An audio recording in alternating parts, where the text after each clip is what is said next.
বিশ্বনবী একেবারে উঁচুও ছিল না, আবার একদম খাটোও ছিল না। বিশ্বনবী মাধ্যম আকৃতির ছিল। নবীজির এক কপাল মুবারক একটু পাশ ছিল, চওড়া ছিল, প্রশস্ত ছিল। নাকটা একদম খাড়া ছিল। নবী যখন হাসতেন তার মুখ থেকে নূর বের হতো, আলো বের হতো। তার দান মুবারক এত ঝলমল করত। পুরাটা নবীর চেহারা আকাশের পূর্ণিমার চাঁদের চাইতেও আরো সুন্দর ছিল।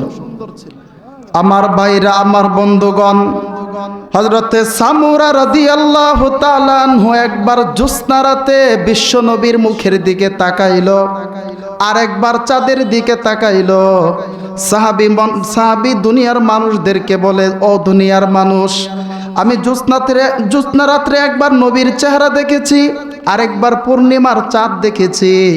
তবে আমি সাহাবীর মন সাক্ষ্য দিয়েছে, ওই আকাশের পূর্ণিমার চাঁদের চাইতেও নবীর মুখটা আরো বেশি সুন্দর। মা আয়েশা রাদিয়াল্লাহু তাআলা আনহা ডাক দিয়ে কয়, দুনিয়ার মানুষ শোনো, মিশরের মেয়েরা ইউসুফ নবীকে দেখার পর হাত কেটেছিল, কিন্তু যদি মিশরের মেয়েরা আমার নবীর দেখত তাহলে তারা হাত নয় বরং নিজের কলিজা পর্যন্ত কেটে ফেলত। একজন মানুষ একদিন, 2 দিন, এরকম 7 দিন কোনো খাবার খায় নাই, 7 দিনের ক্ষুধা নিয়ে যদি আমার নবীর মুখের দিকে তাকাইতো, তাকানোর সঙ্গে সঙ্গে 7 দিনের ক্ষুধাটা নিবারণ হয়ে যাইত। নবীর চেহারা এত সুন্দর ছিল, এত মায়াবী ছিল। তো বিশ্বনবী বলতেন, আমারই ডান হাতে আল্লাহ তাআলা জান্নাতের 40টা মানুষের শক্তি ঢুকিয়ে দিয়েছে। সুবহানাল্লাহ বলবে না? বিশ্বনবীর এই হাতের তালু, রেশম কাপড় আছে না, সফট মোলাম কাপড়, এই কাপড়ের মতো নরম ছিল। বিশ্বনবীর এই 2 কাঁধের মাঝখানে মোহরে নবুয়ত ছিল, সেটা কবুতরের ডিমের মতন ছিল এতটুক, আবার সেটা লাল বর্ণের ছিল। বিশ্বনবী বলতেন, আমি ওই মোহরে নবুয়ত দ্বারা পিছনের সব দৃশ্য দেখতে পাইতাম। নবী সামনেও যেমন দেখতো, পিছনে তেমন দেখতো। বিশ্বনবীর শরীর মুবারকে যতটুক গোস্তের প্রয়োজন ছিল আল্লাহ তাআলা তাকে ততটুকুই দিয়েছিলেন, তবে তার পায়ের তালুতে গোস্ত কিছুটা কম ছিল। এ হচ্ছে নবীর আকৃতি। নবীর পছন্দের খাবার ছিল গোস্ত দিয়া রুটি। খান না আপনারা? এই খাবারটা নবীর পছন্দের, দুধ এবং মধু। নবী কি পরতেন? চাদর গায়ে দিতেন, জুব্বা পরতেন, আর হচ্ছে আপনার লুঙ্গি পরতেন। এটা ছিল নবীর পোশাক, পছন্দের খাবার আর নবীর আকৃতি। কোন কথা থেকে আসলাম? যে নবী পাথর বাঁধছে কয়টা? 2টা। সাহাবায়ে কেরাম বাঁধছে কয়টা? 1টা। মাশাআল্লাহ। আরেক গ্রুপ সাহাবী নবীর কাছে আসছে, ইয়া রাসূলুল্লাহ, আমরা যেদিক দিয়ে খাল খনন করিতেছি এমন একটি পাথরের চাটান, যে পাথরের চাটান ভাঙাও যায় না, নাড়ানো যায় না, এদিক সেদিক করা যায় না। এই পাথরটা রাইখা যদি আমরা খাল খনন করি কোনো লাভ হবে না, কাফেররা এটা টপকায়া মদিনাতে চলে আসবে। বিশ্বনবী বললেন, আনাকা ইমন, আমি আসতেছি, অপেক্ষা করো। নবী উপস্থিত হলেন, কুড়াল হাতে তুলে নিলেন, আল্লাহর নাম বিসমিল্লাহ বলে সে পাথর উপর একটা আঘাত করলেন। আঘাত করার সঙ্গে সঙ্গে 3য় ভাগের 1 ভাগ পাথর বালুয়ে রূপান্তরিত হয়ে গেল। নবী যখন আঘাত করেছিলেন এমন সময় আসমানের ভিতরে বিদ্যুতের ন্যায় স্ফুলঙ্গি হলো, চমক দেখা দিল। নবী প্রশ্ন করলেন, ও আমার সাহাবায়ে কেরাম, তোমরা কি বিদ্যুতের ন্যায় চমকটা দেখতে পেয়েছ? ইয়া রাসূলুল্লাহ, দেখতে পেয়েছি। আর কোনো কিছু দেখেছ? ইয়া রাসূলুল্লাহ, আর কোনো কিছু দেখি নাই। নবী সুসংবাদ দিলেন, ও আমার দুর্বল মাটি কাটা সাহাবায়ে কেরাম, এই বিদ্যুতের ন্যায় চমকের ভিতরে আমার আল্লাহ আমাকে সেই মাদাইনের শুভ্র শুভ্র রাজপ্রাসাদগুলো দেখিয়েছে। তোমরা আর কয়েকটা দিন অপেক্ষা করো, সেই মাদাইন তোমরা বিজয় করবে। সুবহানাল্লাহ বলবেন না? নবী আরেকটা আঘাত করলেন, 2য় ভাগের আরেক ভাগ পাথর বালুয়ে রূপান্তরিত হয়ে গেল, আকাশে চমক দেখা দিল। নবী সুসংবাদ দিলেন, এই বিদ্যুতের নেই চমকের ভিতরে আমার আল্লাহ আমাকে সেই পৃথিবীর সুপার পাওয়ার, পারস্যের অট্টালিকা, প্রাসাদগুলো, ধনভাণ্ডারগুলো দেখিয়েছে।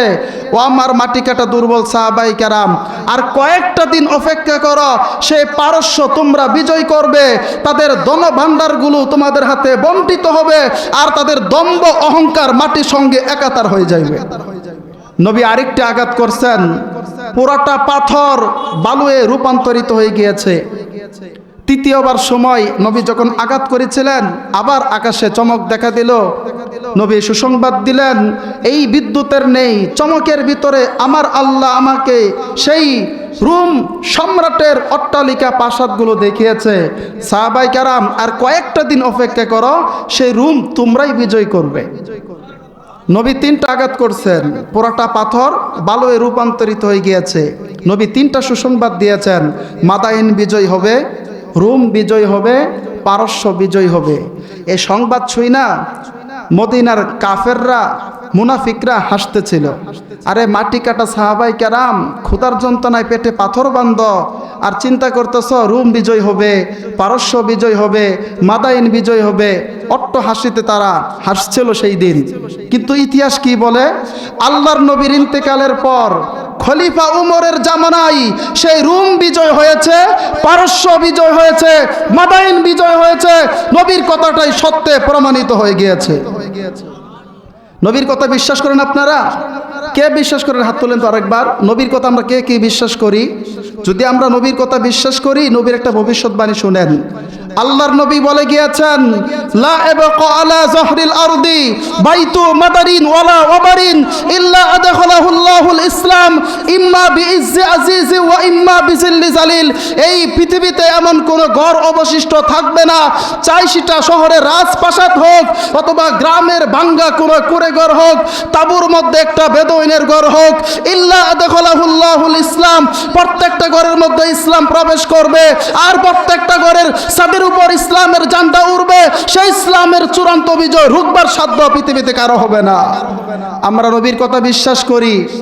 আমরা যেমন আমাদের চর্ম চক্ষু দিয়ে একটা জিনিস দেখার পর বিশ্বাস করি, আমরা যেমন হাত দ্বারা একটা জিনিস স্পর্শ করার পর বিশ্বাস করি, তার চাইতেও লক্ষ কোটি গুণ বিশ্বাস করি যখন আমার রাসূল আমাকে কোনো হাদিস বলে শোনায়, আমার রাসূল কোনো ভবিষ্যৎবাণী আমাকে করে শোনায়। সম্মানিত, কেউ ডান বাম তাকাইবেন না, কেউ এই আমার দিক তাকান, আমার দিক তাকান। আমি যে কথা বলতেছিলাম, নবীর কথা কখনো মিথ্যা হতে পারে না। মিথ্যা হতে পারে? কখনো নবীর কথা মিথ্যা হতে পারে না। তো সাহাবায়ে কেরাম, নবী বলছিল রোম বিজয় হবে, পারস্য বিজয় হবে, মাদাইন বিজয় হবে। রোম বিজয় হয়েছে, পারস্য বিজয় হয়েছে, এবং কি মাদাইনও বিজয় হয়েছে। নবীর কথাটাই সত্যে প্রমাণিত হয়েছে। আপনারা কি আমার কথা বুঝতে পারতেছেন? আলহামদুলিল্লাহ। বিশ্বনবী উম্মে হারাম মহিলা সাহাবীর ঘরে ঘুমিয়ে পড়লেন। যখন নবী ঘুমিয়ে পড়েছেন, তো নবীজি যখন জাগ্রত হয়েছে, নবীর মুখে মুস্কি হাসির ঝিলিক দেখা দিল। তো উম্মে হারাম মহিলা সাহাবী বললেন, ইয়া রাসূলুল্লাহ, আপনার এই মুস্কি হাসির ঝিলিকটা আল্লাহ তাআলা অব্যাহত রাখুক, চালু রাখুক। তবে আমি জানতে চাই, আপনি ঘুমাইলেন, ঘুম থেকে উঠলেন, আবার কেন মুস্কি হাসি দিলেন? তো বিশ্বনবী বলতেছে, সাহাবী শোনো, আমি যখন ঘুমিয়েছিলাম, স্বপ্নে যুগে আমার কাছে আমার আল্লাহ ওহী প্রেরণ করেছে। কি ওহী? যে আল্লাহ বলেছে, নবী, আপনার একটা উম্মতের দল আরব সাগর পাড়ি দিয়ে দুর্গম এলাকার ভিতরে ইসলামের পতাকা উড়াবে। তো নবীজি যখন এই কথা বলেছে, মহিলা সাহাবী বলতেছে, ইয়া রাসূলুল্লাহ, তাহলে আপনি আমার জন্য দোয়া করেন, আমি যেন সেই যুদ্ধে, সেই অভিযানে শরীক হতে পারি। নবী বলছে, হ্যাঁ, আল্লাহ তোমারে কবুল করবে।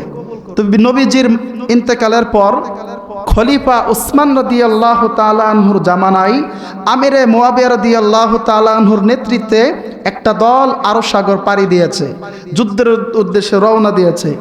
ওই যুদ্ধে, অভিযানে ওই মহিলা সাহাবী অংশগ্রহণ করেছে, যার জন্য বিশ্বনবী দোয়া করেছিলেন। ওই মহিলা সাহাবীর স্বামী এবং মহিলা সাহাবী সে যুদ্ধে পৌঁছেছে, যুদ্ধ করেছে। ওই মহিলা সাহাবীর সেখানে মৃত্যু হয়।